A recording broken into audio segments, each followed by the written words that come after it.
За таагаас гаргаж буй Ionic өнгөтэй маск маань хүнсний эслэгээр баялаг, вегийн төрлийн витамин орсон, өсний pH-ын төвсөн барих зорилттайгаар хийн. За өсөнд ямар тохиолдолтой үед хийх вэ гэхээр олон дахин давтамжтай будаг, сор, маникюр, хийм хийсэн үед өсний pH-ын төвшин уулгахын тулд өнгөтэй Ionic маскыг хэрэглэнэ. Өнгөтэй Ionic маск маань эсэлтүүлэгчгүйгээр явгараа давуу талтайгаа 10 минутын тэжээл буюу өнгийн сэргэгч маск.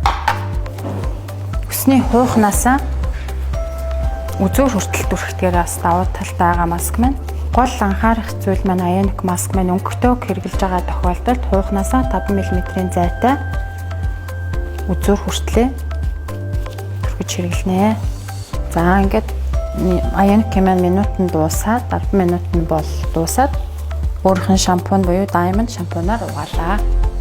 За үсээ ингээд угаагаад дууслаа. Дараа нэмэх 10 буюу 10 төрлийн витамин орсон эндүү сэнсний хамгаалалт салаатаа салаагийн унгах маск дүрхнэ. Үсэндээ